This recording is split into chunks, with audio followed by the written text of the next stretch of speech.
Something is lurking in the water. Do you see it?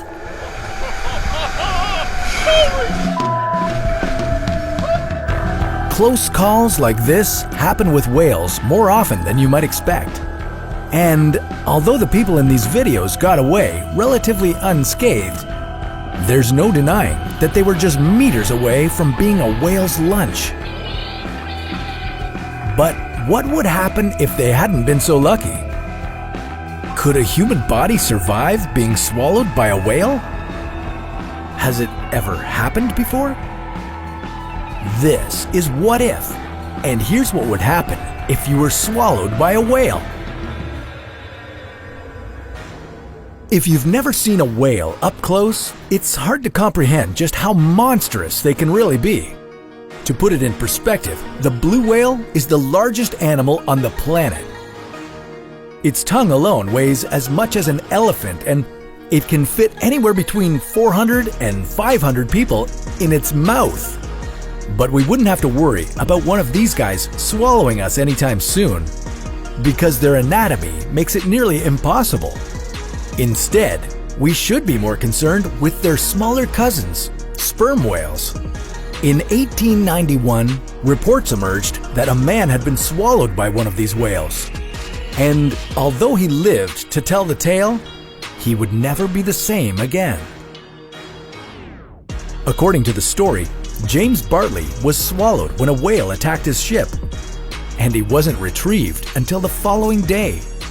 When the crew found and killed the whale, they quickly brought it on board their ship and cut it open, revealing an unconscious but very alive James Bartley. His face and arms were bleached white, and he was blind, all thanks to the stomach acids of the whale. However, as the years went by, people started poking holes in this story and questioned whether James had really been swallowed by a whale.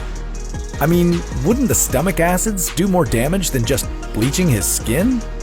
Well, with the power of science, we took a closer look, and we quickly discovered that if you get swallowed by a whale, coming back out with shiny white skin would be the least of your worries. Okay, so the first thing you'd have to worry about once you were swallowed would be getting shredded to pieces by the sperm whale's impressive set of teeth. Each tooth is approximately 20 centimeters long. That's about the length of an average chef knife, and whales have anywhere from 40 to 50 of these. Let's say you're lucky enough to make it past all of them. Next, you'd begin your descent down the throat. Not only would it be dark and slimy down here, but you'd also find it hard to breathe due to the lack of oxygen and an increase in methane gas.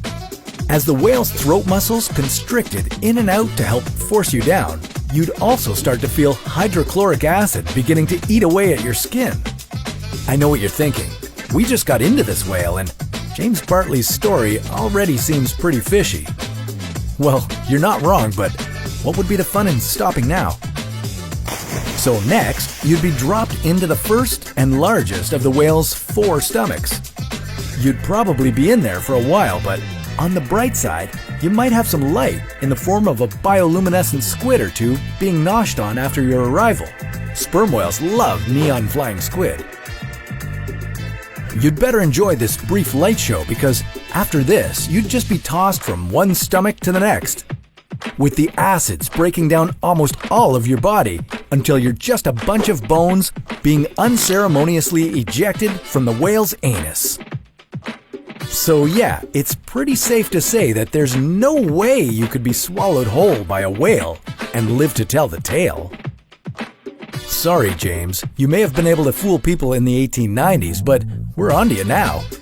As vast as they are and as monstrous as they might seem to us, whales actually have no interest in eating humans. And if they could talk, they would probably make a point of telling us that.